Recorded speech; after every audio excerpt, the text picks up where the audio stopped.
આજે અમે સૂર્ય મંદિરની ડિટેલ્સ કહેવાના છે, સન ટેમ્પલની આજના ઇતિહાસ વિશે જાણવાના છીએ. તો ચલો બતાવીએ.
अगर आगे चलें तो शायद कभी न थकने वाले सूर्य के सहस्र नाम सुनते सुनते आप थक जाएंगे.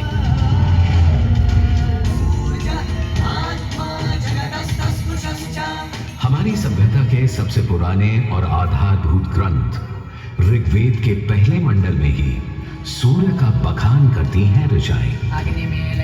और सूर्य से मिली अग्नि से ही शुरू होती है ऋग्वेद की पहली ऋचा अग्नि, जो सूर्य के प्रकाश और ऊष्मा में थी.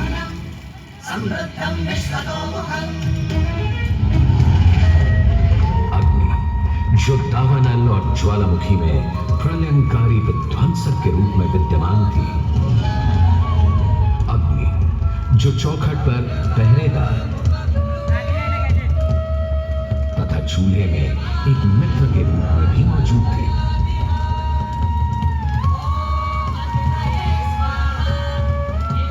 तभी तो भारत ही नहीं, पुरातन मिस्र में रा, दक्षिण अमेरिका में इंती, अफ्रीका में लीजा, फारस में अगी, चीन में झुरान, जापान में कागुत्सुची और कोजी, तुर्की में अलाज, यूनान में हेफेस्टोस हेलिकोस और रोमनों में वाल्केन और फीबस जैसे पौराणिक अग्नि स्वरूप देवों की कल्पना विद्यमान है. भारत में मान्यता है सूर्य ऋषि कश्यप और अदिति का पुत्र है. कहते हैं जब सूर्य की शादी विश्वकर्मा की पुत्री संजना से हुई तो संजना उसकी चमक से इतनी परेशान हो गई कि पिता विश्वकर्मा को छाया का निर्माण करना पड़ा. और तभी से चल रहा है सूरज की रोशनी के साथ धूप छांव का खेल. उन्होंने सूर्य के कुछ टुकड़े काटकर उसी से काट दिए थे भगवान विष्णु का चक्र, शिव का त्रिशूल, कुबेर की गदा और कार्तिकेय का भाला. किंतु इतना होने के बाद भी सूर्य बिना रुके अपने 7 श्वेत अश्वों के रथ पर आरूढ़ आकाश की परिक्रमा करता ही रहता है, करता ही रहता है. असल में हमारे मानव बनते और 2 पैरों पर खड़े होते ही हम समझ गए थे सूर्य का प्रचंड प्रताप और प्रकाश, उसकी जीवनदायिनी शक्ति. हर पल बदलते संसार में, हर रात घटते बढ़ते चांद वाले आकाश में केवल एक सूर्य ही है जो हर रोज सही समय पर उदय होकर हमारी दुनिया को जगमग, जागृत और जीवित कर देता है और हमें एक अवश्यंभावी स्थायित्व का आभास देता है.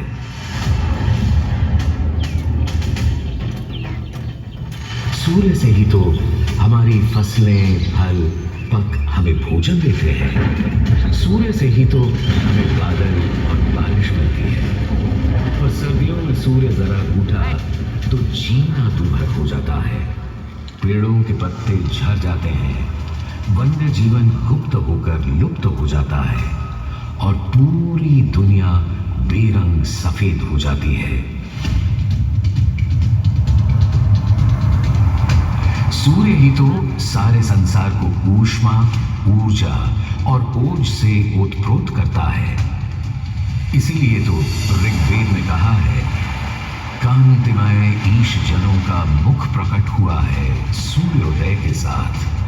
हे ईश्वर, इस आदित्य के उदय के साथ हमें अंधकार, दुर्भाग्य और पाप दोषों से भी बंधन मुक्त कर देना आज।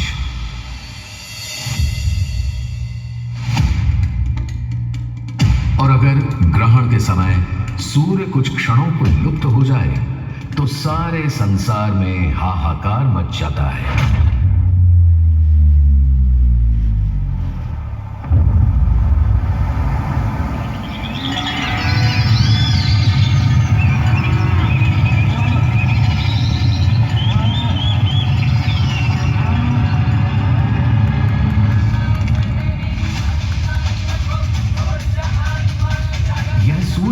अनंत गुणों का प्रभाव ही तो है कि सारे संसार में आदिकाल से सूर्य की अर्चना, आराधना और सूर्य मंदिरों का निर्माण होता रहा है।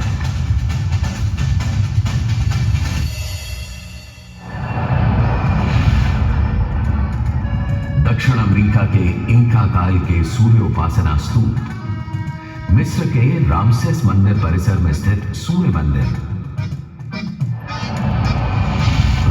और यूनान, चीन और जापान, मेसोपोटामिया और ईरान के सूर्य मंदिर और भी दुनिया भर में न जाने कितनी सभ्यताओं ने अपनी अपनी तरह की सूर्य उपासना और मंदिर परिसर देखे हैं।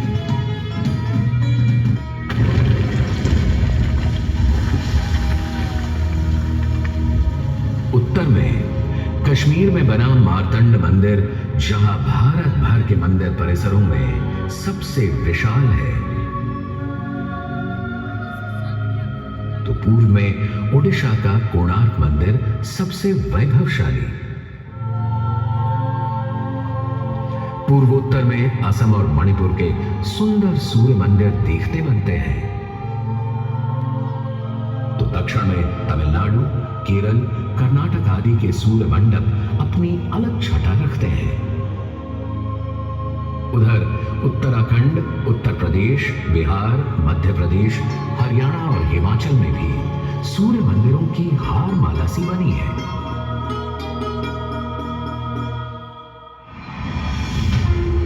किंतु यदि मैं कहूं कि देश के पश्चिम में, अपने गर्वी गुजरात में, अपने इस मोढेरा में सदियों से स्थित आपके सामने खड़ा यह सूर्य मंदिर संसार का सबसे विलक्षण, विचित्र, वैविध्यपूर्ण, सुंदर, सुरूप, सुघड़ और सुघर मंदिर है, यह अतिशयोक्ति नहीं होगी।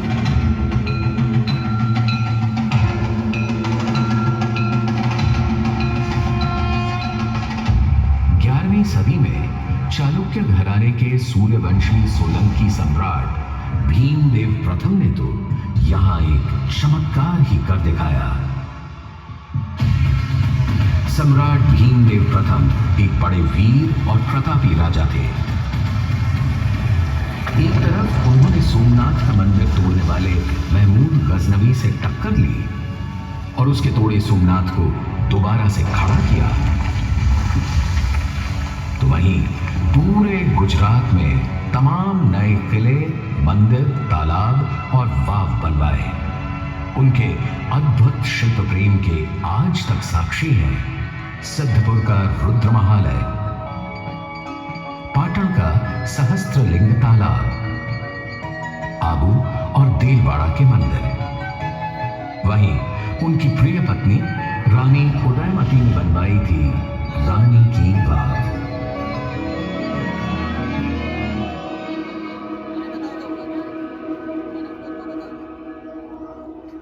क्यों गया वो?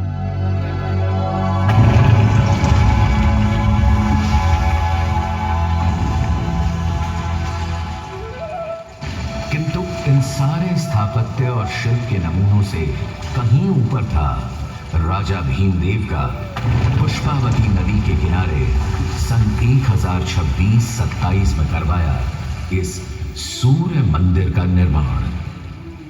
मेहसाणा से 20 किलोमीटर दूर बने इस मंदिर में आज नदी भले थोड़ी दूर चली गई हो, पर मंदिर के ठीक सामने बना सूर्य कुंड इस सुंदर परिदृश्य में पानी की कमी खलने नहीं देता।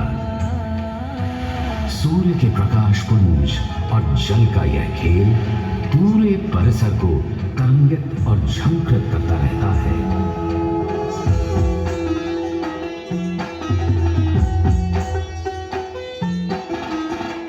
मंदिर के ठीक सामने बने विशाल कुंड में 108 छोटे बड़े मंदिर और उनमें रखी विविध देवी देवताओं की मूर्तियां इस मंदिर को एक अलग खास चरित्र दे देते हैं। इसका एक और नाम है रामकुंड। और क्यों ना हो, जबकि यहां विस्तृत धर्मारण्य वन क्षेत्र में ही श्री राम ने मोढेरक का निर्माण करवाया था। इस कुंड के पानी में मंदिर इस तरह प्रतिबिंबित होता है कि लगता है मानो अग्नि और जल घूम कर कोई खेल खेल रहे हैं।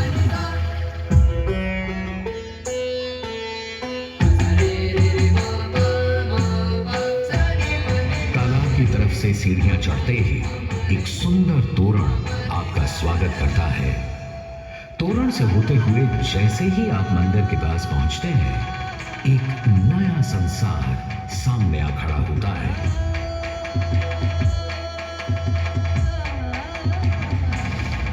मंदिर के सभा मंडप के सोपान पर बने 12 खंबे साल के 12 मास दिखाते हैं, तो 12 आदित्य और 12 गौरी भी यहाँ पत्थर पर उकेरी गई हैं। सूर्य देव को समर्पित इस मंदिर में शिव, विष्णु और ब्रह्मा भी विद्यमान हैं। और इस मंडप के हर कोने में खड़े हैं 10 लोकपाल, यानी इंद्र, वायु, अग्नि और कुबेर जैसे देव। आज भी हजारों तीर्थयात्री यहाँ उत्तरार्ध महोत्सव मनाने और सूर्य को प्रणाम करने आते हैं।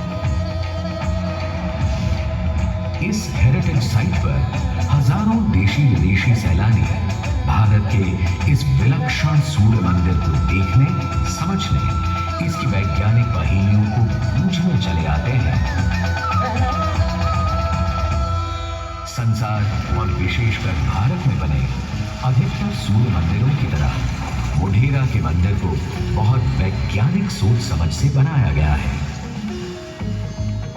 पूर्व पश्चिम धुरी पर पूर्वोन्मुखी यह मंदिर इस तरह रचा गया है कि विषुव पर्व के दिन, यानी उस दिन जब दिन और रात ठीक बराबर होते हैं, सूर्य की पहली किरण सीधे गर्भगृह में स्थापित सूर्य प्रतिमा पर ही गिरती थी।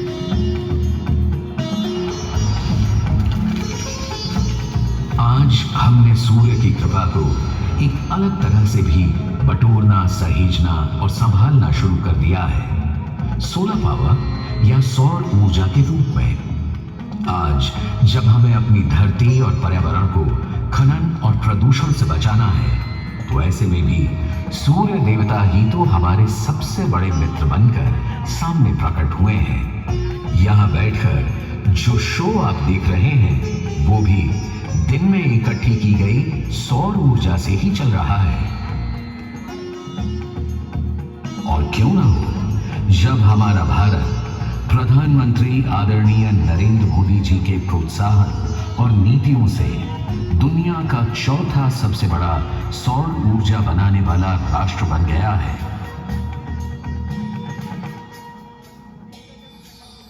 गुजरात देश का पहला राज्य है जिसने सौर ऊर्जा को ध्यान में रखते हुए नीतियां बनाई, निर्णय लिए।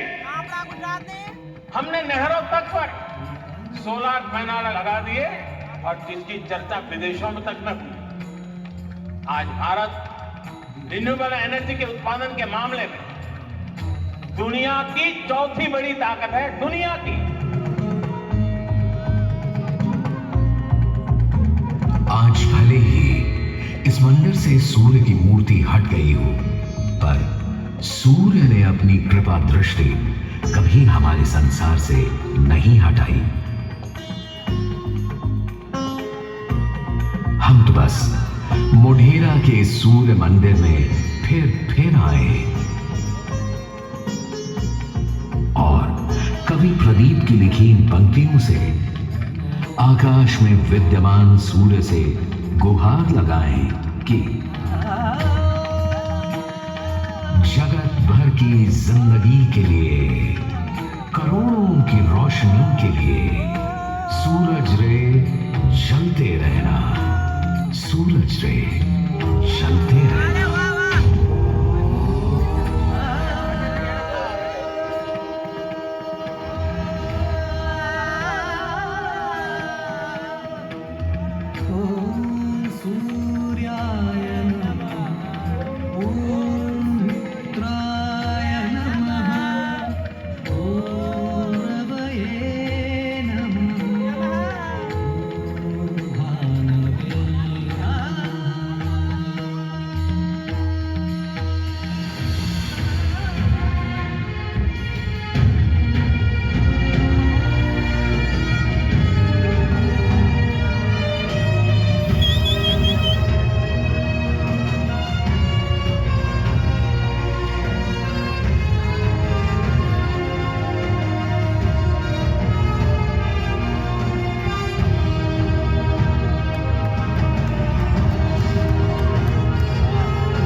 पार्वती पते हर हर महादेव। चलो खावा।